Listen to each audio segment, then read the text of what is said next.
So how much does it cost to get your private pilot's license? I'm going to break down to you exactly what I've spent up to this point. Is it worth actually doing because doing a license like this is extremely pricey, and if you're not financially and mentally prepared to do something like this, it's not going to last too long. So buckle up, grab a coffee, sit back, relax, enjoy the video, and let's get right into it. So from start to finish, how much does it actually cost? Well, before you actually start your license, you're gonna need a medical. A medical, which I have is a class 3, will run for about $250. All these prices are going to be in Canadian dollars, so if you want at the end, I can convert this into US. But here in Canada, everything's obviously Canadian. So, medical, class 3, $250. Then you have to obviously start ground school. What is ground school? Well, for those who don't know anything about the whole pilot world, it's like anything else in school. Before you can actually start flying, you have your in-class portion. So you have to get into ground school. Well, how much does that cost?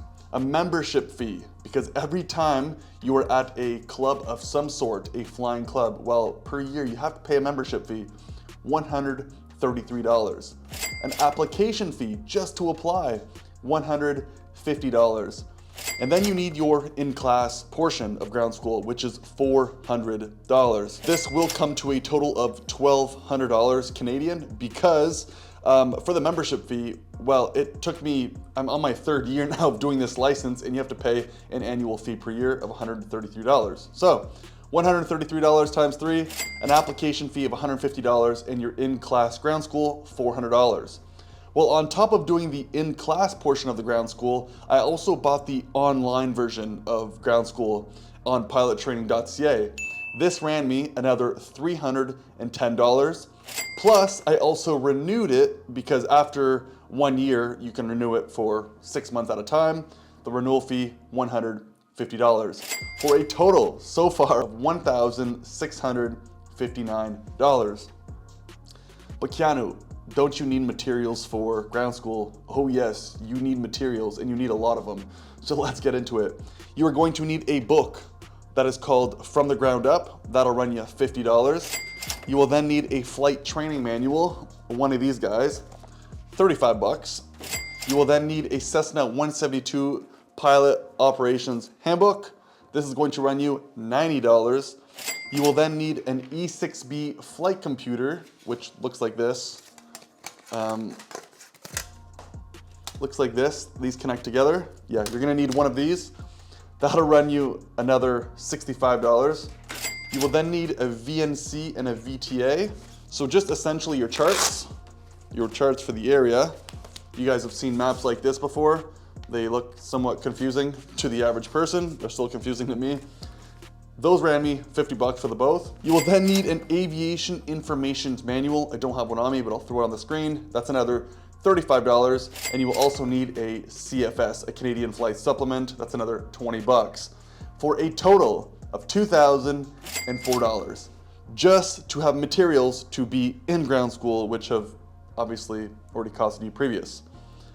Okay, so on top of actually doing the ground school and having the materials, well, you need to pay for your licenses that you're going to require.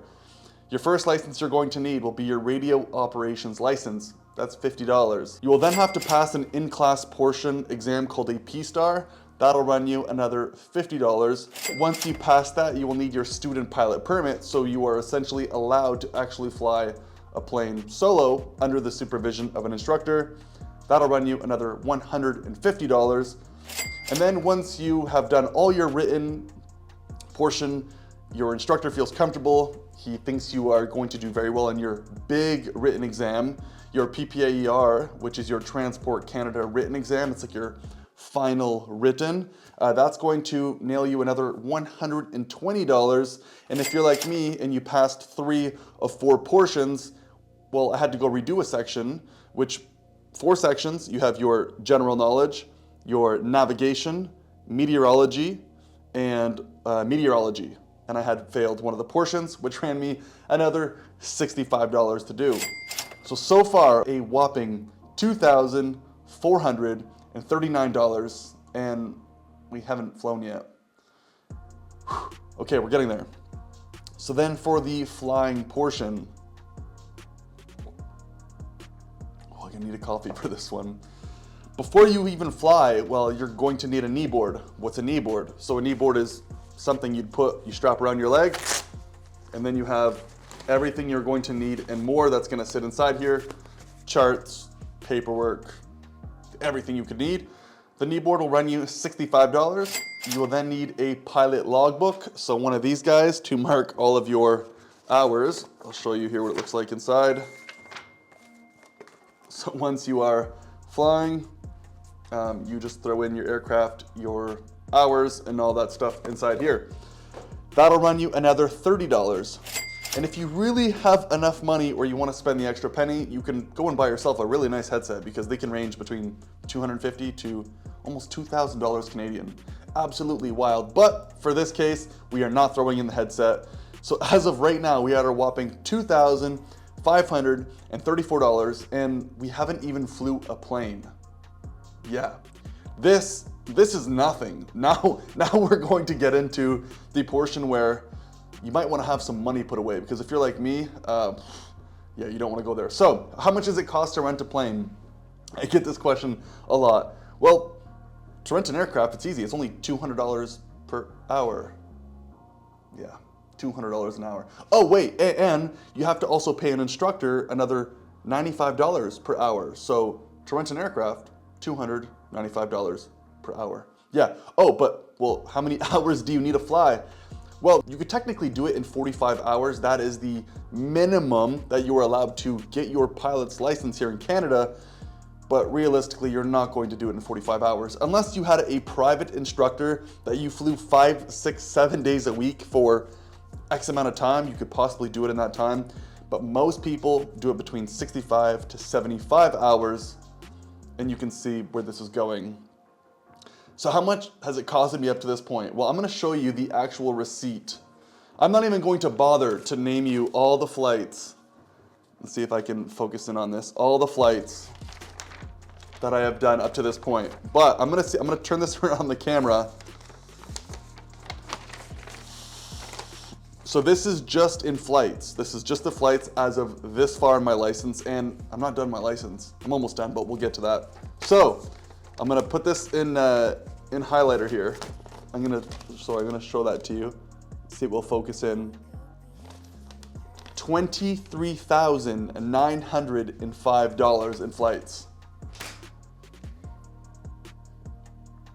Yeah. So when you add everything together, you get $26,439. And you know what's crazy is if you go look on the website, so the estimated training cost, just listen to this. 40 hours of dual at $295 an hour is gonna cost you $11,800. 15 hours solo, $3,500. 20 hours of ground briefing, $1,900. Your PPL ground school classes, $425. Your ground school kit, another $370. Your exam, flight test admin, and licensing fees, another $1,105. So a total, excluding tax and surcharges, of $19,125. And if you look on the bottom here, all flights are subject to a fuel charge. Yeah, no, look at this. Look at this. $23,900 it's costing me up to this point, and I still have probably about another 6 to 7 hours in total left to do, and they're saying here it's $19,000 plus fuel. There's a big difference between what the website is telling you and what it's actually going to cost you. And also keep in mind, yes, it's costing you only $26,000 up to this point, but this doesn't include your fuel that's gonna cost you to go to the airport. And when you're someone like me who lives 35 minutes away, well, fuel there, fuel back times 80 times, whatever that's gonna cost you.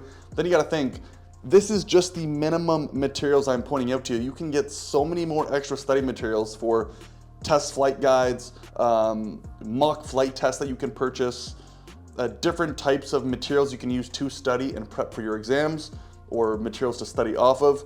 This also doesn't include waiting to do your flight and you happen to go buy a burger with some fries and a nice coffee before you eat, and you do that like 30 times plus. So it gets extremely expensive. Now, if you do plan on doing your pilot's license, your private pilot's license, or any pilot's license of some sort, just try to be mentally prepared to have the money somewhat put away, at least most of it, because if you're like me, I essentially started the license with no money, and I picked up a second job just to pay for this training. And there's been times where I came so close to quitting because I had no money. I didn't have the money to do it. And that's what throws a lot of people off, is they start on the license and then they realize 3 weeks in, oh my Lord, books are coming up, courses. I haven't even started flying yet. I have all these licensing fees to pay. I got test exam fees I'm going to have to pay, and I don't know where this money's coming from. So if I had one piece of advice, have time on your hands to actually study, but yet have the finances to do it, because if you're someone like me, I essentially started this just so I can get this before the age of 30, and I'm about to be 30 and I'm still not done, and I didn't have the money at the time. So if you have the money previous to actually starting the course, it's gonna make it a lot more easier.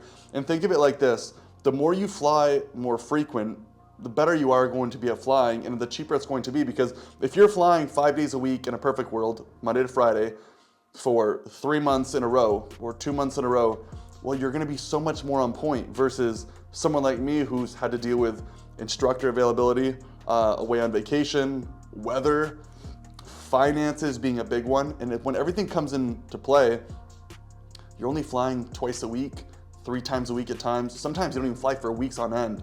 And then there was a time, twice now, where each winter I don't fly at all. So to put this all in conclusion, it can be extremely expensive, at least relative to myself. So if you are planning on doing this, try to have the time on your hands to actually study, and to try to have at least half or the majority of the money already put away. And you really have to dedicate your time and patience to doing the license. So if you guys want to see a part 2 of this when my license is completed, and the full detailed cost of what it actually costed me, and then maybe my recommendations to you guys on what I would do better the next time around, let me know in the comments down below. And if you've made it this far, I just want to let you guys know, for those who have made it this far, part of the point of getting this license was to fly to my own arm wrestling tournaments, if it's Canada or the United States. I will be the first person to do it, and I'm calling it now. So if anyone has their license and this video comes out and you do it before me, you've literally copied my idea, because I've been working on this license coming on 3 years now, or just over 2 years, in hopes that I can vlog and document the arm wrestling tournaments coming up with this stuff in an extremely unique way that no one has ever done. So you know what, if you've made it to the end of this video and you've watched all my content, there's a little bit of an Easter egg for you, because I try not to talk about it too much. I really don't want someone to steal this idea, but we are so close, and luckily, by the time this video comes out, I most likely will have my license already, because this video is actually gonna be coming out 6 or 7 weeks after I've already made it, and I should already be licensed. If you guys enjoyed this video and learned anything, found it informative, you gained any type of entertainment, or you just like flying or arm wrestling in general, like the video, consider subscribing. I will catch you guys in the next one. Until then, peace.